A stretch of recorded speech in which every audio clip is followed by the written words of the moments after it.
बिस्मिल्लाहिर्रहमानिर्रहीम। अस्सलाम वालेकुम दोस्तों। प्रोग्राम न्यूज़ लाइन के साथ मैं हूँ रुहैल अकबर और मेरे साथ मौजूद हैं फ़ारूक आज़ाद साहब। फ़ारूक आज़ाद साहब जो हैं ये कश्मीरी रहनुमा भी हैं और सियासी जमात के अहदेदार भी हैं। तो आज हम इनसे, क्योंकि कश्मीर का जो इशू है वो हर वक्त गर्म रहता है। गर्म किसकी वजह से रहता है? वो भारत की वजह से। और भारत की जो आजकल चीन के हाथों पिटाई हो रही है, दुर्गत बन रही है और चीन ने भारत को जो बंदर बनाया हुआ है उस हवाले से हम बात करेंगे कि चीन इस वक्त भारत पे हावी हुआ है और किस हद तक हावी हो चुका है। और जो आए रोज भारतीय फौजियों की वहाँ पे पिटाई हो रही है, उनकी वीडियो रिकॉर्डिंग सामने आ रही है और इसके अलावा भारतीय फौजी जो माफ़ियाँ मांग मांग के वहाँ से भागने की कोशिश करते हैं, जान छुड़वाने की कोशिश करते हैं, वो असल में हकीकत क्या है। और इस वक्त भारत जो है वो बिल्कुल बुखलाया हुआ है, उसे समझ नहीं आ रही कि वो क्या करे। इसी वजह से वो मकबूजा जम्मू कश्मीर में भी अपनी वो वहशियत जो है वो दिखा रहा है। तो फारूक साहब, क्योंकि आप कश्मीरी हैं, कश्मीर में भी सारी जो सूरत हाल है भारत की वजह से ख़राब हो चुकी है और इस वक्त भारत की जो चीन के हाथों पिटाई हो रही है, तो इस हवाले से हमें बताएं कि आपका जो है भारत के हवाले से इस वक्त क्या ख्याल है? जी शुक्रिया रोहित। बात असल में ऐसे शुरू होती है कि भारत ने अपने कॉन्स्टिट्यूशन से 370 और 53A उसे ख़त्म किया। तो उस वक्त से ये तनाज़ा जो शिद्दत अख्तियार कर गया है और कश्मीर में तो भारत ने मुजालिम के पहाड़ तोड़े हैं और कश्मीरियों पर वो एक जुल्म व जबर की नई तारीख रकम कर रहा है। और उसी जोन में उसने नेपाल के इलाकों को और चाइना के इलाकों का भी, कुछ इलाकों का मौसम का हाल भी अपने टीवी चैनल्स पे दिखाना शुरू किया कि जैसे वो भारत का हिस्सा हो। तो इस पर चाइना नेपाल जैसे मुल्क ने भी उस पर शदीद रद्द-ए-अमल का इजहार किया और उन्होंने भारतीय फौजियों की पिटाई भी की और फायरिंग भी की। तो ये अब, और नेपाल के सामने भी भारत को दम मारने की जुर्रत नहीं हुई। नेपाल ने उस इलाके को, जो ये गलवान नदी का इलाका है, उसे उसका जो माखज़ है, दोनों शयूक नदी, शयूक दरिया जो है और गलवान, उसका जो मंबा है, उसके पास उसने जितना इलाका था उसने अपने नक्शे में उसे शामिल कर लिया और उसको नेपाल का हिस्सा करार दिया। इस पर यह हुआ कि उन्होंने एक छुट्टी के दिन, यानी इतवार को वहाँ छुट्टी होती है, उस दिन भी अपनी पार्लियामेंट का इजलास बुलाया और उसे बाकायदा आइनी तौर पे उसे नेपाल का हिस्सा करार दिया, जिसपे अगले रोज़ पूरे नेपाल में जश्न का समा हुआ और लोगों ने सड़कों पे चिराग रोशन करके उस नक्शे के ऊपर तो नेपाली हुकूमत को दाद दी है। भारत हर तरह से पिट रहा है। मकबूजा कश्मीर में भी उसकी धलाई हो रही है। चीन ने तो अब उसकी सरेआम वीडियो बना के पूरी दुनिया को दिखा दिया है कि उसका क्या हाल हो रहा है। और नेपाल ने भी पूरी दुनिया का मीडिया जो है, नेशनल हेराल्ड जो है, वो भी लिख रहा है कि भारत अपने ना अपना चेहरा बचा सका है, ना अपनी टेरिटरी बचा सका है, और अभी भी वो यही कहता है कि एवरीथिंग इज अंडर कंट्रोल। ये उन्होंने सुर्खी के साथ शाया किया। सही। और भारत की जो अपोजिशन जमातें हैं वो इस वक्त मोदी के खिलाफ इतनी सरगर्म हैं, उनके सारे काले करतूत वो बता रहे हैं अवाम को, और वहाँ की अवाम भी अब बाहर निकली हुई है इंडिया। राहुल गांधी ने 4 रोज़ पेशतर ट्वीट किया और उसके साथ साथ उन्होंने तकरीबन 8 मुल्कों के दानिशवरों और कॉरेस्पॉन्डेंट्स के साथ, नामानिगारों के साथ अपना इंटरव्यूज़ रिकॉर्ड कराया, जिसमें उन्होंने भारतीय हुकूमत, मोदी हुकूमत को शदीद तरीन जो है उसकी मुखालफत की है। और उन्होंने कहा कि ये अपना इलाका गवा के भी आराम से बैठे हुए हैं और कोई उसका हल नहीं कर रहे और कोई जवाब नहीं दे रहे।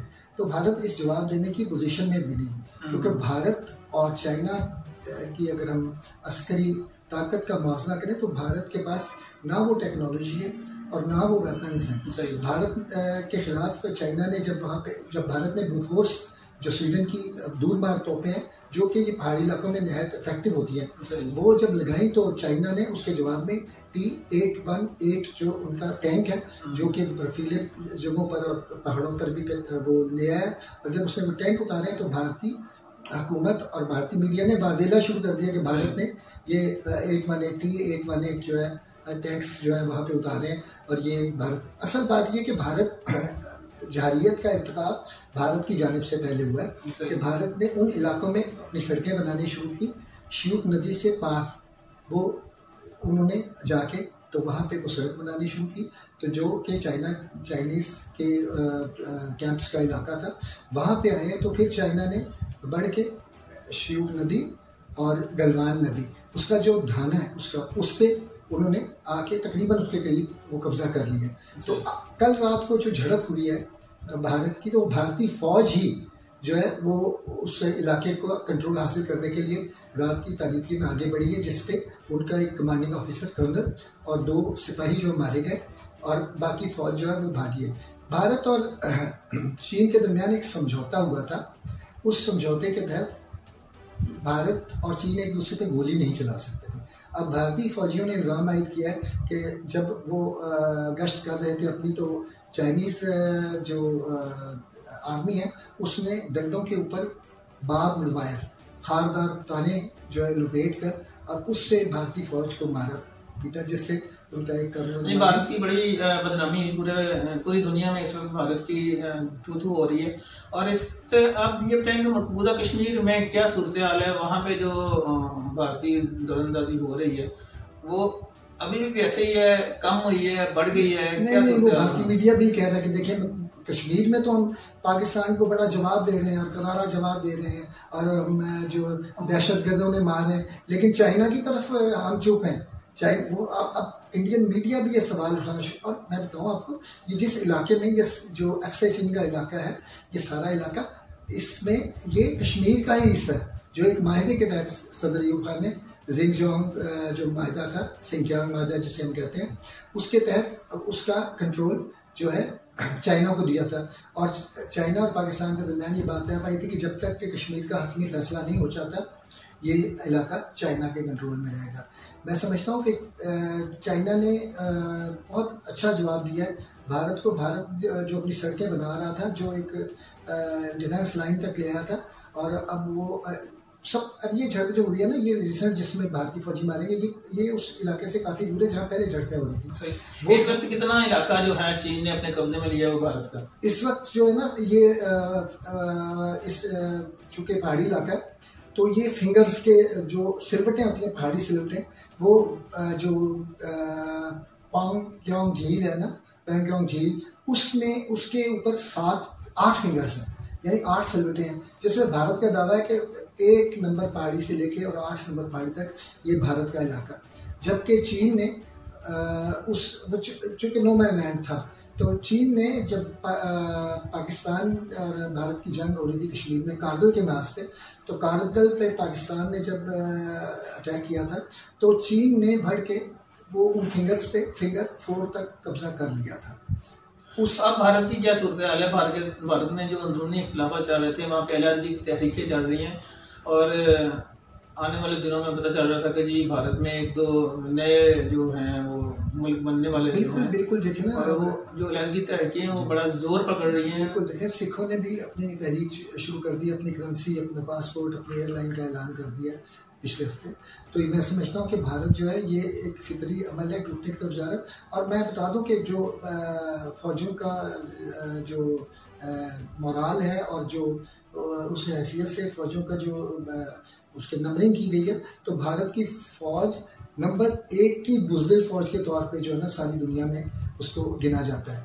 भारत में आज तक और जो उनका नरेंद्र मोदी है वो सबसे बड़ा बुज़दिल है।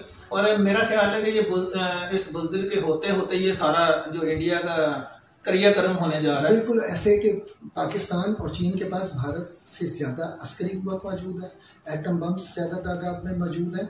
और मैं बताऊं कि पाकिस्तान और भारत जो है अगर जंग करते हैं तो चाइना उसमें इन्वॉल्व होगा। और भारत इसलिए चाइना से अभी तक खाइफ है, डरा हुआ है, सहमा हुआ है और कोई जवाब नहीं दे रहा। वो इसलिए कि वो अमेरिकन सदर के इशारे के इंतज़ार में है कि अमेरिकन सदर क्या इशारा करते हैं और अमेरिका की क्या पॉलिसी होती है इस जंग? अगर अमेरिका, मेरा नहीं ख्याल कि अब भारत का साथ देगा, क्योंकि उसको पता चल गया कि भारत की जो अंदरूनी सूरत है वो इंतहाई खस्ता हो चुकी है, वो टूटने के करीब जा रहा है। और अब मकबूजा कश्मीर में भारत को जूतियां पड़ रही हैं, चीन ने उसको जूतियां मारी हैं, नेपाल ने उसको अच्छी खासी उसकी दिलाई की है, और अब दुनिया में भी उसकी जो बदनामी हुई वो इंडिया भाग के गया वो सलामती कौंसिल में, वहां पे भी जाके चीन ने जवाब दे दिया कि जी ये तो सारा किया था इनका है। ये 2004 में किताब लिखी थी खुशवंत सिंह ने, जो सहाफ़ी भी थे, मेंबर पार्लियामेंट भी थे, एंड ऑफ इंडिया। उसमें उन्होंने नाम लेके वाजपेयी और मोदी और ये राष्ट्रीय सेविक संघ और इन सबका कि ये जब इक़्तिदार में आएंगे तो ये भारत जो है टुकड़े टुकड़े का एंड ऑफ इंडिया। उन्होंने लिखा था कि भारत को तोड़ने के लिए चीन और पाकिस्तान की भी ज़रूरत नहीं है, ये खुद अपने बोझ से टूट रहा है और वो टूट रहा है। और आप देखिए कि 55% भारत जो है वो नो गो एरिया में तब्दील हो गया हुआ है। आर्मी वहाँ पे जो है ना वो अपना जब तक वो अपना सिस्टम सही करती नहीं, आगे दिफाई असार नहीं बनाती, तो आर्मी तक नहीं आ जा सकती। 55% एरिया भारत का, तो इससे अंदाज़ा लगा लें कि भारत अब बिल्कुल जी टूटने के करीब है, उसका एंड करीब आ चुका है भारत का। तो इसके साथ ही मैं अस्करी क्रोध के बारे में बताऊँ कि चाइना ने जो नया सैयारा लॉन्च किया 3 नंबर का, वो सिर्फ अमेरिका, बरतानिया और रूस का था। और ये चौथा सैयारा जो है, ये सैटेलाइट जो है, ये इसने चाइना ने लॉन्च किया। ये हर कुराए अर्ज़ पर होने वाली हर मामूली हरकत को भी नोट कर सकता है, और भारत ने इस पर भी काफ़ी वावेला मचाया है। उसके अलावा पाकिस्तान और चाइना मिल के जो तैयारा साजी कर रहे हैं, उसमें हमारा जो है F-17 थंडर, J-17 थंडर और J-17 थंडर 5th जनरेशन जो है तैयारा बन गया। और ये जो इटली का तैयारा है, उससे जो भारत ने अभी लिए हैं, तो उससे ज़्यादा उसकी कारकर्दगी है। इसके साथ साथ पाकिस्तान और चाइना स्टेल्थ तैयारा टेक्नोलॉजी भी है, इस पर भी काम कर रहे हैं। और शहीद है कि ये भी टेक्नोलॉजी कंप्लीट हो गई है। और मैं समझता हूँ कि भारत अब जो है ना अब समझ रहा है कि वो पाकिस्तान और चाइना क्या, वो तो नेपाल के साथ भी महाजारी का मुतहम्मिल नहीं हो सकता। जी, भारत का बिल्कुल एंड करीब आ गया, वो अब किसी के साथ भी महाजारा कम तो नहीं हो सकता, क्योंकि अब उसको हर तरफ से जूतियां पड़ रही हैं, उसकी बदनामी हो रही है, उसकी फौज की पसपाई हो रही है, और उसकी जो फौज के जो कर्नल हैं, मेजर हैं, वो माफिया मांग के ऐसे हाथ जोड़ के वो जान छुड़वा रहे हैं वहां से, ताकि उनको, मगर वो साथ ये भी देख रहे हैं कि साथ उनकी वीडियो भी बन रही है और वो वीडियो वायरल भी हो रही है। और ये सारा कुछ चाइना के फौजी वो बड़ी जिद्दत दलेरी से करते हैं। और उनकी देखिए कि वो 1970 के बाद ये पहला वाकया है कि जिसमें किसी मुल्क के आमने सामने फौज आई है और भारतीय फौजी जो है वो इसमें मारे गए हैं। अच्छा, बाद लोग सब ये कह रहे हैं कि ये जो कशीदगी है चीन और इंडिया की, इसकी वजह से पाकिस्तान पे भी जंग के बादल मंडरा रहे हैं। बिल्कुल जी, पाकिस्तान को चीन का साथ देना पड़ेगा। नहीं, पाकिस्तान ने चीन का साथ देना ही देना है। वो इत्तेहादी है, एक दोस्त हैं, और इनकी जो कहते हैं कि दोस्ती है वो हिमालय से बुलंद है, समुद्रों से गहरी है। तो ऐसी दोस्ती हो तो फिर वो साथ ना देने वाली तो बात ही हुई। 1962 में हमसे जो गलती हुई थी कि जब चीन और भारत की जंग हो रही थी, जिसमें भारत को इंतहाई शर्मनाक शिकस्त का सामना करना पड़ा था, तो उस वक्त पाकिस्तान जो है वो कश्मीर पे हमला करना चाह रहा था, लेकिन उसको अमेरिका के सदर ने रुकवाया और ये यकीन दहानी कराई कि मैं मसला कश्मीर हल करवा दूंगा, और पाकिस्तान को रोका गया। लेकिन इस बार नहीं होगा। और ये जंग जो होती है, मेरे ख्याल में जो जंग है ना, उसका मतलब ये होता है कि या एक मुल्क रहेगा या एक मुल्क ख़त्म होगा। या इंशाअल्लाह ताला ये जंग अगर हुई तो हम ये जंग जीतेंगे, और पूरे भारत पर मैं ये बिल्कुल सही समझता हूँ कि ये जंग उस वक्त तक फिर इख्तिताम पजीर नहीं होगी जब तक कि या तो दिल्ली पे सब्ज़ परचम न लहराए या फिर हम तमाम मुसलमान शहीद न हो। ये जो जंग है ना, ये कोई महीनों वो सालों नहीं चल रही, ये तो घंटों दिनों की बात है। बिल्कुल ऐसे ही है। और ये फौरन फैसला हो जाना। तो जैसे ही भारत ने अगर कोई ऐसी बेवकूफ़ी की तो उसको ऐसा जवाब मिलेगा कि फिर वो सारी उम्र भारतीय जो हैं वो भारत का नाम लेना भूल जाएंगे। तो दोस्तों, इसके साथ इजाज़त दीजिए, आपसे इंशाअल्लाह फिर मुलाकात होगी। अस्सलाम।